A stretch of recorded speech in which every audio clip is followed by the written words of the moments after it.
வணக்கம், மதுரையிலேருந்து சுமதி பேசுகிறேன். இன்றைக்கி வந்து மதுரை ஸ்டைலில் நாட்டுக்கோழி குழம்பு செய்ய போகிறோம். அது எப்படி செய்யலாம், என்னென்ன பொருள் தேவைன்னு பார்ப்போம். வாங்க வீடியோக்குள்ள.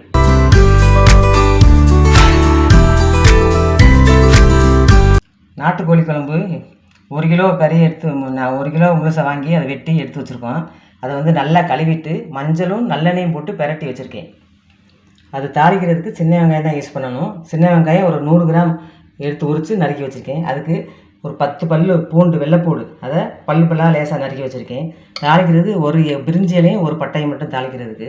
அப்புறம் அரைக்கிறதுக்கு மசாலாக்கள் வந்து ஒரு 1.5 டேபிள் ஸ்பூனு மல்லி, அப்புறம் 1 ஸ்பூன் சோம்பு, 1 ஸ்பூன் சீரகம், ஒரு 1/2 ஸ்பூன் மிளகு, 1/2 ஸ்பூன் கசகசா, அப்புறம் இந்த ஹோல் கரம் மசாலாவும் ஒன்று. அப்புறம் நாட்டுக்கோழி குழம்புனாலும் சில 2 டைப்பாக வைப்பாங்க. நாங்கள் வந்து தேங்காய் போட்டு வைப்போம், சில பேர் தேங்காய் போட்டு வைக்க மாட்டாங்க. நிறையா தேங்காய் போட மாட்டோம். ஒரு 2 டேபிள் ஸ்பூன் தேங்காய் துருவலும் ஒரு 10 முந்திரி கசகசாவும் சேர்த்து அரைக்கணும். அப்புறம் மிளகா பொடி வந்து வீட்டில் அரைக்கிற 15 வகை மசாலாக்கள் சேர்த்த ஒரு மிளகா பொடி அரைச்சி வைப்போம். அது வந்து குழம்புக்கு ரொம்ப டேஸ்ட்டாக மணமாக இருக்கும். அது வந்து 2 ஸ்பூன் எடுத்து வச்சுருக்கேன், 2 டேபிள் ஸ்பூனு. அப்புறம் கலருக்காக 1 ஸ்பூன் காஷ்மீரி சில்லி எடுத்திருக்கேன். அப்புறம் ஏற்கனவே கறியில் கொஞ்சம் மஞ்சள் தூள் பரட்டி இருக்கும், அதனால் 1/2 ஸ்பூன் மஞ்சள் தூள் எடுத்திருக்கேன். அப்புறம் ஒரு 1.5 ஸ்பூன் இஞ்சி பூண்டு பேஸ்ட்டு. அப்புறம் 5 தக்காளி எடுத்து வச்சுருக்கேன். 3 தக்காளி போட்டால் ஒரு சில புளி போட்டு பண்ணுவாங்க மதுரை மெத்தடில். ஆனால் புளி வேணாம்னு நினைக்கிறதுனால தக்காளி கொஞ்சம் அதிகமாக சேர்த்துக்கலாம். 5 தக்காளி இதையும் அரைச்சிக்கிறணும். அப்புறம் கொத்தமல்லி, கருவேப்பிலை. ஸ்டவ் ஆன் பண்ணிவிட்டு இந்த பொருள்களெல்லாம் ட்ரையாக வறுத்துக்கிறணும், எண்ணெய் இல்லாமல். இதை வறுத்துக்கிறேன். ஃபஸ்ட்டு மல்லி போடுறேன். ட்ரையாக இதெல்லாம் வறுத்து பவுட்ரு பண்ணிக்கிடுவோம். மல்லி வறுபட்டுருச்சு, மற்றது எல்லாத்தையும் சேர்த்துக்கிடுவோம்.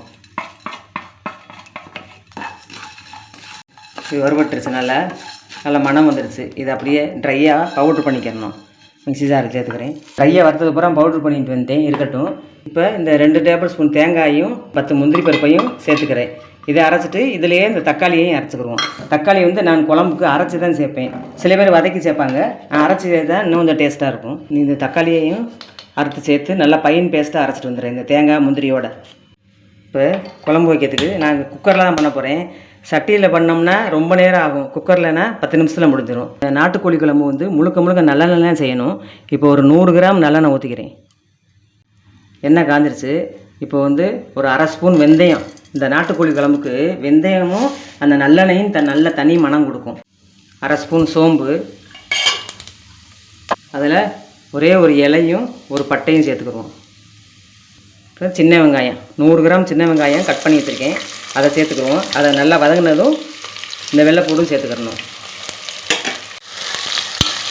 ஒரு 10 பல் வெள்ளைப்பூடு, அதுவும் 2 கட் பண்ணி வச்சுருக்கேன். இது ரெண்டும் நல்லா வதங்கி கலர் மாறினவனையும் இஞ்சி பூண்டு பேஸ்ட்டு சேர்ப்போம். இது ரெண்டும் நல்லா வதங்கிடுச்சு, வெங்காயமும் வெள்ளைப்பூடு வதங்கிடுச்சு. இப்போ இஞ்சி பூண்டு பேஸ்ட்டு சேர்த்துக்குருவோம். பச்சை வாசனை போகிறதாட்டிக்கும் வதக்கிடுவோம். இந்த இஞ்சி பூண்டு பச்சை வாசனை போயிடுச்சு. இப்போ வந்து இந்த நம்ம நாட்டுக்கோழி நறுக்கி வச்சுருந்தோம்ல அதை சேர்த்துக்குருவோம். இது வந்து நாட்டுக்கோழின்றனால தோலோடு தான் சேர்க்கணும். பிராய்லர் கோழிலாம் தோல் இல்லாமல் சேர்ப்போம். இந்த தோலில் நல்லா ஒரு மணமும் டேஸ்ட்டும் இருக்கும். அதையும் நல்லா வதக்கிடுவோம். அதுக்கு தேவையான உப்பு சேர்த்துக்கிறோம். இந்த கருவேப்பிலை பாதி மல்லித்தலையும் சேர்த்துக்கிறோம். அதோடு சேர்த்து நல்லா வதக்கிக்கிறோம். இதோட மசாலாக்கள் சேர்த்துக்கிடுவோம். 1 ஸ்பூன் காஷ்மீரி சில்லி தூள், 2 டேபிள் ஸ்பூனு குழம்பு மிளகாத்தூள், 1/2 ஸ்பூன் மஞ்சள் தூள்.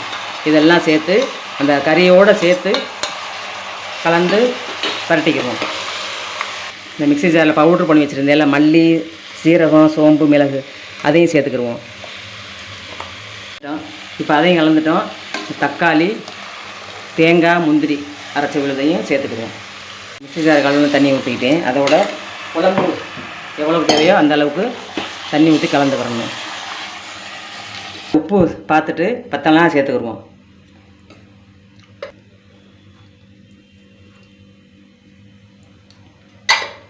நாட்டுக்கோழி குழம்பு வந்து செமி கிரேவியாக தான் இருக்கும். ரொம்ப தண்ணியாகவும் இருக்கக்கூடாது, ரொம்ப கெட்டியாகவும் இருக்கக்கூடாது, கொஞ்சம் மீடியமாக இருக்கணும். இப்போ இது மூடிடுவோம். விசில் வந்ததும் குறைச்சி வச்சு 10 நிமிஷம் வேக வைக்கணும்.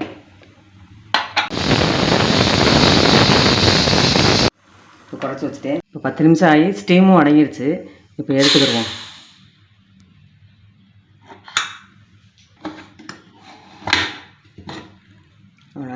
சுவையான மதுரை நாட்டுக்கோழி குழம்பு ரெடி ஆயிடுச்சு. இந்த பவுலுக்கு மாற்றிக்கிடுவோம். மேலாப்பில் ஒரு ஸ்பூன் நல்லெண்ணெய் ஊற்றிக்கிடுவோம்.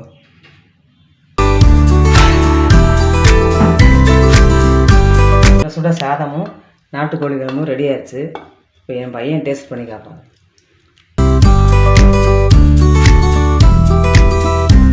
எப்படி இருக்கு? வேற லெவல். இந்த கறியோட சேர்த்து சாப்பிடுறேன். கறி நல்லா வெந்துருச்சா? நல்லா இருக்கு. இருந்து சாப்பிட்டாவும் நல்லா இருக்கு. அதோட இந்த கறியோட சேர்த்து சாப்பிடும்போது வேற லெவலில் இருக்கு. இதே மாதிரி நீங்களும் செஞ்சு பார்த்துட்டு எங்கள் சேனலுக்கு சப்ஸ்கிரைப் பண்ணுங்க. இந்த நாட்டுக்கோழி குழம்பை வந்து இந்த மாதிரி மெத்தடில் செய்கிறதுக்கு குழம்பு மிளகாத்தூள் இல்லைன்னா இல்லை பெரும்பாலான பேர் வீட்டில் வச்சுருப்பாங்க, வீட்டில் அரைச்சி வைப்போம். அப்படி இல்லாதவங்க கடையில் குழம்பு மிளகாத்தூள்னு வாங்கிக்கிட்டு அது 2 டேபிள் ஸ்பூன் போட்டு அப்புறம் கலருக்கு காஷ்மீரி சில்லி போட்டு இதே மாதிரி செஞ்சு பாருங்கள். செஞ்சு பார்த்து எப்படி வந்துச்சு எங்களுக்கு கமெண்ட் பண்ணுங்கள்.